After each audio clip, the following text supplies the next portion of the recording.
Start में हम एक लड़की नैन्सी को खेतों में अपना प्रेगनेंसी टेस्ट करते हुए देखते हैं। रिजल्ट पॉजिटिव था, जिसकी अभी उसे कोई उम्मीद नहीं थी। टेंशन में वो अपने डैड के रेस्टोरेंट जाने लगती है, जहाँ पर वो मैनेजर के तौर पर काम किया करती है। रास्ते में ही गाड़ी का पेट्रोल खत्म हो जाता है। आगे का रास्ता वो पैदल ही तय करने लगती है, लेकिन तभी उसे साइकिल पर बॉबी मिल जाता है, जो कि उसी के रेस्टोरेंट का एक एम्प्लॉय था। वो उसे लिफ्ट दे देता है। ये लोग रेस्टोरेंट पहुंच जाते हैं। रेस्टोरेंट पहुंचते ही उसके डैड उसे बताते हैं कि आज रात को उसे होटल को अकेले ही संभालना होगा, क्योंकि वो एक मीटिंग में जा रहे हैं। मदद के लिए मैंने जैक को यहाँ रोक लिया। लेकिन ये सुनकर नैन्सी को बहुत गुस्सा आ जाता है, क्योंकि वो जैक को बिल्कुल भी पसंद नहीं करती। वो अपने डैड से रिक्वेस्ट करती है कि वो बॉबी को यहाँ रोक ले, लेकिन उसके डैड मना कर देते हैं। अब टेंशन में नैन्सी ऑफिस के बाहर आ जाती है, जहाँ पर उसे वॉमिटिंग होने लगती है। और यहाँ पर जैक खड़ा होकर सिगरेट पी रहा था। वो उसकी ऐसी हालत देखकर समझ जाता है कि वो प्रेग्नेंट है, और वो उससे पूछता है कि क्या इस बारे में तुम्हारे डैड को पता है। नैन्सी उसकी बातों को इग्नोर करती है। तभी वहाँ पर उसके डैड आ जाती है, लेकिन वो उसकी हालत पर ध्यान नहीं देते। नैन्सी यहाँ पर उनसे पूछ ही लेती है कि आप कौन सी मीटिंग में जा रहे हैं, जिस पर उसके डैड उसे बता देती है कि तुम्हारी मॉम की डेथ के बाद से मैं काफ़ी ज़्यादा अकेला फील करता हूँ, इसीलिए मैंने मैरिज करने का डिसाइड किया है और मैं एक लड़की से मिलने जा रहा हूँ। ये सुनकर नैन्सी और भी ज़्यादा टेंशन में हो जाती है। दोपहर को उनके होटल के बाहर कुछ लड़के आ जाते हैं, जो कि अजीब तरह का मास्क पहने हुए थे। ये उनकी होटल के बाहर बहुत ज़्यादा बदतमीजी कर रहे थे, बाइक को रेस दे रहे थे, शोर मचा रहे थे और एक खरगोश को भी मारकर पकाकर खा रहे थे। ऐसे माहौल से इनके सभी कस्टमर डिस्टर्ब होने लगे। नैन्सी को गुस्सा आया और वो बाहर आकर इनको यहाँ से भागने के लिए कहती है। उल्टा वो लड़के उसे धमकी करने लगते हैं, उसके होटल में आ जाते हैं और उसे ऑर्डर लेने के लिए कहते हैं। नैन्सी को गुस्सा आ जाते हैं और उन लोगों को धमकी देती है कि अगर आप लोग यहाँ से नहीं गए तो मैं पुलिस को कॉल कर दूंगी। और जब उसकी धमकी का कुछ उन लड़कों पर कोई असर नहीं होता तो वो पुलिस को कॉल करने का नाटक करने लगती है। देखते ही वो लड़के वो लोग वहाँ से जाने लगते हैं, लेकिन जाने से पहले एक लड़का नैन्सी को वार्निंग देता है कि अभी तो वो जा रहा है, लेकिन वापस जरूर आएगा। अब इन लड़कों ने नैन्सी की इतनी ज़्यादा बेइज्जती की थी कि सभी स्टाफ मेंबर उस पर हंसने लगते हैं, जिससे नैन्सी को बहुत ज़्यादा गुस्सा आता है और वो इन सभी पर चिल्लाने लगती है और इन सभी से कहती है कि मैं तुम्हारी मैनेजर हूँ, तुम सबको मेरी इज्जत करना तुम सभी की ड्यूटी है। जिस पर जैक को गुस्सा आता है और वो नैन्सी से कहता है कि ये सब कुछ तुम्हारे डैड का है, इसमें तुम्हारा कोई क्रेडिट नहीं। नैन्सी यहाँ पर पूरी तरह से भड़क जाती है और जैक को नौकरी से ही फायर कर देती है। जैक भी गुस्से में अपना वेपन उतारता है और यहाँ से जाने लगता है। बॉबी उसका से कहता है कि आज रात को तुम अकेले ही रहोगी, इसलिए मैं यहाँ पर रुकने के लिए तैयार हूँ। नैन्सी यहाँ पर गुस्से में थी। वो बॉबी के ऊपर उल्टा गुस्सा होती है और उससे कहती है कि मुझ पर तरस खाकर इस तरह से पटपटांग हरकतें करकर मुझसे दोस्ती बनाने की कोशिश नहीं मत करो, मैं तुम्हारे टाइप की लड़की बिल्कुल भी नहीं है। ये बात सुनकर बॉबी को बहुत ज़्यादा हर्ट होता है और वो भी नैन्सी को छोड़कर चला जाता है। थोड़ी देर के बाद ही सभी स्टॉप की शिफ्ट खत्म हो जाती है और नैन्सी अकेले बचती है। नैन्सी यहाँ की पूरी सफाई करती है और चुपचाप अपना काम करने लगती है। थी वो अपने डैड को कॉल भी करती है और उन्हें बताती है कि उसने जैक को फायर कर दिया। नैन्सी की इन सभी हरकतों से परेशान हो जाते हैं और वो उसे पूरी रात अलर्ट रहने को कहते हैं और ये भी कहते हैं कि कोई भी प्रॉब्लम हो तो मुझे कॉल ज़रूर कर देना। इसके बाद भी वो नोटिस करती है कि उसके होटल के बाहर उन्हीं लड़कों का ग्रुप आ चुका है जो दोपहर को आए थे। ये देखते ही वो स्पीकर में उन सभी को वार्निंग देने लगती है कि यहाँ से चले जाओ वरना मैं पुलिस को कॉल करूँगी।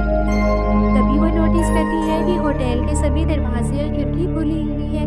पुलिस को यहाँ आने में देर भी लग सकती है, इसीलिए वो पहले होटल के दरवाजे और खिड़की बंद करती है। थी पुलिस को कॉल भी कर देती है। थोड़ी देर के बाद ही दरवाज़ा जोर जोर से कोई पीटने लगता है, जिससे नैन्सी बुरी तरह से डर जाती है। देर के बाद दरवाज़ा पीटने की आवाज़ बंद हो जाती है। नैन्सी थोड़ा रिलैक्स फील करती है, लेकिन तभी एक बार फिर से कोई दरवाज़ा पीटने लगता है। जब नैन्सी विंडो से बाहर देखती है तो वहाँ पर शेरिफ था। नैन्सी दरवाज़ा खोल देती है। शेरिफ यहाँ पर आता है, जगह की अच्छी से तलाशी लेता है, लेकिन यहाँ पर उसे कोई भी नहीं मिलता। के बाद वो पुलिस ऑफिसर नैन्सी के पास आता है और उससे कहता है कि चलो तुम मेरे साथ चलो, उस ग्रुप की वारदात बहुत ज़्यादा बढ़ चुकी है और तुम्हें मेरे साथ चलना ही होगा। जब वो लोग बाहर आते हैं तो वहाँ पर एक मास्क पड़ा था जो कि उन्हीं गैंग के लोगों का था, और तभी वो लड़के आकर उन पर हमला कर देते हैं और शेरिफ को जान से मार देते हैं। ये देखकर तो नैन्सी बुरी तरह से डर जाती है और अपनी जान बचाने के लिए वो गैरेज में जाकर छुप जाती है। कि वहाँ पर बॉबी आ जाता है। तो यहाँ पर हम देखते हैं कि वो ग्रुप के लड़के अभी भी उस होटल के अंदर आ चुके थे। यहाँ पर नैन्सी अपने दोस्त को भी मैसेज कर देती है पहले कि ये दोनों कुछ कर पाते। वो गैंग इन दोनों को आगे पकड़ लेते हैं। किसी के सामने अपनी गाड़ी की चाबियां भी थी, लेकिन हाथ बंधा होने की वजह से वो उठा नहीं सकती थी। अब एक बंदा नैन्सी के मुंह और हाथ पर टेप लगाकर इसे एक कमरे में बंद कर देता है, जहां नैन्सी अपने हाथ को छुड़वाने ही कामयाब हो जाती है, वहां से भागने लगती है। लेकिन बाहर आते ही एक लड़का उसे पकड़ लेता है और उस पर हमला करने लगता है। तभी नैन्सी अपने जेब से एक चाकू निकालती है और उस लड़के को जख्मी कर देती है। वो नीचे गिर जाता है। जब नैन्सी उसके मुंह का मास्क हटाती है तो वो देखकर हैरान हो जाती है, क्योंकि ये कोई और नहीं बल्कि उसकी होटल का एक एम्प्लॉय पेट था। तभी नैन्सी को समझ में आता है कि ये पहली वाली गैंग नहीं, बल्कि ये तो उसकी होटल के सभी स्टाफ मेंबर हैं, तो यहाँ पर उससे बदला लेने आए हैं, क्योंकि आज इसने सभी के साथ बहुत रूड बिहेवियर किया था। सबके पीछे कौन है ये जानने के लिए हमें फ्लैशबैक दिखाया जाता है, जहाँ पर हम जैक को देखते हैं। चौक छूटने के बाद वो काफी ज्यादा टेंशन में होता है। वो सभी एम्प्लॉयज को अपने अपने घर ड्रॉप कर देता है। फिर वो उस बेड को लेकर उसी यंगस्टर के पास जाता है और एक चाकू निकालकर उन सभी को डराता है। इससे वो लोग डर कर भाग जाते हैं। वो उनका मास्क उठाकर पहन लेता है और फिर सभी को स्टॉक मेंबर से जाकर कहता है कि अगर नैन्सी से बदला लेना चाहते हो तो मेरे प्लान में शामिल हो जाओ। वो लोग बस नैन्सी को रात में जाकर डराने वाले थे, लेकिन नैन्सी ने सचमुच में ही पुलिस को बुला लिया, जिससे मामला बिगड़ गया। जाने अनजाने में इनके हाथों शेरिफ की मौत हो गई और तभी से ये खून खराबे का खेल शुरू हो गया। जब बॉबी को पता चला कि सिचुएशन आउट ऑफ कंट्रोल हो रही है तो वो अपना मास्क उतारकर नैन्सी को बचाने के लिए निकल गया, क्योंकि वो नैन्सी को दिल ही दिल में पसंद किया करता था। लेकिन नैन्सी कुछ ज्यादा ही रूड थी, इसलिए वो अब तक के अपने दिल की बात नैन्सी को नहीं बता पाया था। अब सीन प्रेजेंट में आते हैं, जहाँ ये सब कुछ जानकर नैन्सी के तो होश ही उड़ गए थे। सोचते हैं कि हम डैड की जान को कैसे बचाएं। यहाँ पर हम किसी की मदद को भी नहीं बुला सकते, क्योंकि ये पुलिस केस था। हम देखते हैं कि बॉबी नैन्सी की कार की चाबी देख लेता है और वो इसे उठाकर तभी अपनी जेब में रख लेता है। यहाँ पर एक लड़का आकर बताता है कि नैन्सी यहाँ से भाग गई है। ये सुनकर जैक को और भी गुस्सा आता है और वो फौरन नैन्सी को पकड़ने को कहता है। इसने बॉबी से भी नैन्सी का पीछा करने को कहा, लेकिन यहाँ पर बॉबी ने उल्टा ही जैक के ऊपर हमला कर दिया, इसके फेस पर पंच मार दिया। जबकि दूसरी तरफ अब हमें नैन्सी के डैड को दिखाया गया, जो कि नैन्सी का पता करने के लिए कॉल कर रहे थे, लेकिन होटल में कोई कॉल पिक नहीं कर रहा था।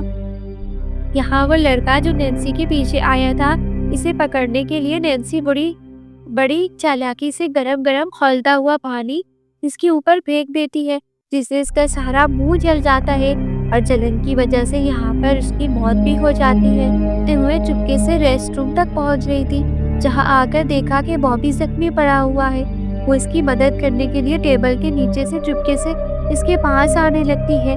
बॉबी भी उसे आता हुआ देख लेता है और चुपचाप अपनी जेब में से उसकी गाड़ी की चाबी निकालकर उसे देने लगता है। इस वक्त नैन्सी की दोस्त भी यहाँ पर पहुँच गई थी, जिसे उसने मदद के लिए कुछ किया था, लेकिन वो ये सारा मंजर देखकर बुरी तरह से डर गई और वहाँ से फौरन ही भाग निकली।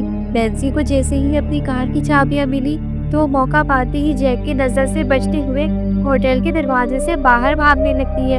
इसे जैक भागते हुए से पकड़ लेता है और अपने हाथ में लिया चाकू उसके पेट में स्टैब करते हुए उसे मार देता है। इसी की बॉडी को होटल के अंदर लाकर रख देता है, सारे कपड़े उतार देता है और फौरन पुलिस को कॉल कर देता है। उसके बाद वो अपनी गाड़ी में बैठकर अपने घर जाने लगता है।